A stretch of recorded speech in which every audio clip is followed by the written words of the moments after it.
Values are still under attack by two of the left wing's loudest voices. Listen. His whole campaign, Make America Great Again, was looking backwards. You know, you didn't like black people getting rights. You don't like women, getting jobs. It's one thing to talk to Jesus. It's another thing when Jesus talks to you. Exactly. Okay, well, that's different.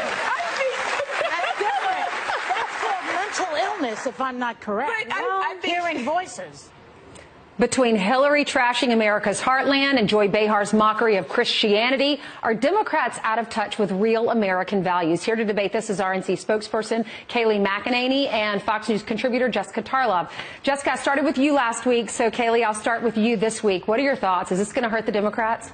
Absolutely. Democrats have an elitism problem. They have precisely zero understanding of the hardworking men and women that make this country great. And look at President Obama back when he said that Republican voters cling to their guns and their religion and antipathy. And now Hillary Clinton saying they're backwards, deplorable, irredeemable. I mean, you have Hollywood elites like Joy Behar disparaging Christians, and then you have liberal elites like Hillary Clinton maligning conservatives. They are so out of touch, and they have a big problem on their hands.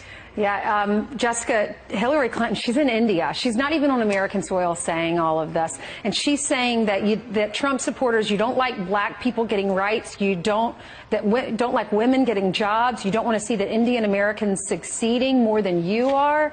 Smart of her to say that. Why is she saying that?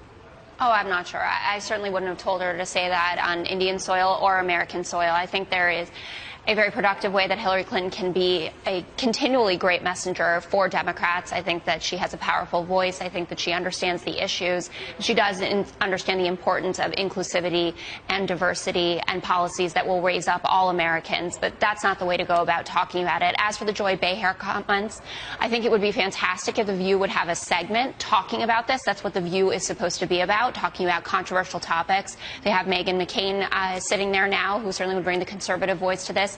And I think there should be an open discussion about it, and that would be a way to productively move forward. But to Kayleigh's point about Democrats being so out of touch, if you look at what's going on right now in Pennsylvania's 18th district, everyone go out and vote today for Conor Lamb, by the way, if you're in that district. He's leading right now in the latest Monmouth poll by 6 points. I don't think that means the Democrats are so out of touch. All right, so Kayleigh, do you think that she brought up Joy Behar, and we played that soundbite at the top of the segment. Do you think that she did apologize to Vice President Pence? He said that last night on Sean Hannity's show. Do you think that she needs to apologize publicly? Because the vice president had a problem with her offending tens of millions of Americans who are of faith. Absolutely. You know, she publicly lambasted Christians as mentally ill, and yet she wants to privately apologize. She needs to issue a public apology because, Ainsley, you know as well as I do that Christianity, it's who you are. It's so deeply personal to the identity of hundreds of millions of men and women in this country, 227 million to be precise. She owes them an apology, and she represents this liberal attitude where it's okay, it's permissible to just lambast Christians, go after them, attack them, and we need to stand up and we need to make the call and we need to boycott ABC and send an unmistakable message that until she apologizes, we as Christians will not watch that program. Jessica, I think you brought up a great point. I think they do need to make it a talking point. If they do you think that she will apologize? I think that she absolutely will. I think that she'll apologize for what it was, which I believe was a bad joke. And I'm not saying that that could have flown with any other religion. I understand that if she said that about Muslims or she said that about Jews, there would have been a far larger backlash against it. I don't think that it would have happened. But I don't believe that she said this to be lambasting Christians, as it were. Then why isn't she apologizing? Well, she feels that she did apologize because she spoke with Vice President Pence and she did that. But as I said and led with this, I think that this would be a very productive segment on The View to talk about it. And I'm sure that she would apologize to any who were offended by her comments. Okay, we'll see. Kayleigh, Jessica, thanks for being with us. Thanks, Ainsley. You're welcome. Ainsley. The former Secret Service agent, you know him, former NYPD officer and host of the Dan Bongino Show. Dan, welcome. Appreciate you being here this morning. You're our most alpha male guest today. And that's saying You know, something. I watched that segment. I was horrified. Listen, there's a cure for this beta maleism, you know?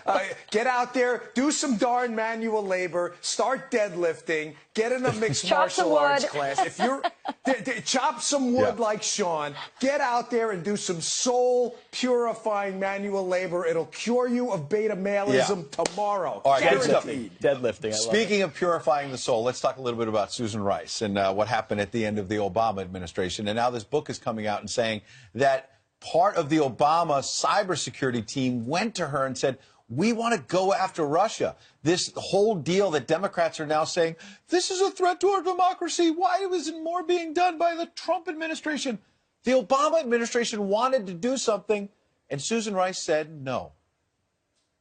Ed, Obama himself gave a pre-2016 election speech. It's out there for anyone to see on YouTube where he downplayed the Russian threat. He said, listen, our elections are decentralized. No reasonable person thinks the Russians are going to hack an election. Obama himself said this. So what is it, Democrats? What's the story? Are the Russians the biggest hostile geopolitical threat to the United States since our inception? Or are they just a minor player that's not going to be able to impact our elections? What story is it? There seems to be no media curiosity about this at all because they just want to attack Trump and make him look bad. Who do you think is the most important person that helped make that pivot from the Russians don't matter and couldn't affect our elections to they're the most significant thing that we face and Donald Trump colluded with them? At what moment and what person flipped that switch or tried to?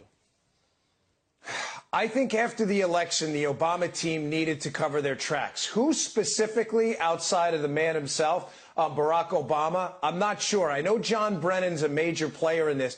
But, Pete, I have absolutely no doubt that, listen, I've done a lot of homework on this. I'm almost done with my book on it, as a matter of fact, that the Trump team was framed, that they were set up. This is not in dispute, by the way, what I'm about to tell you.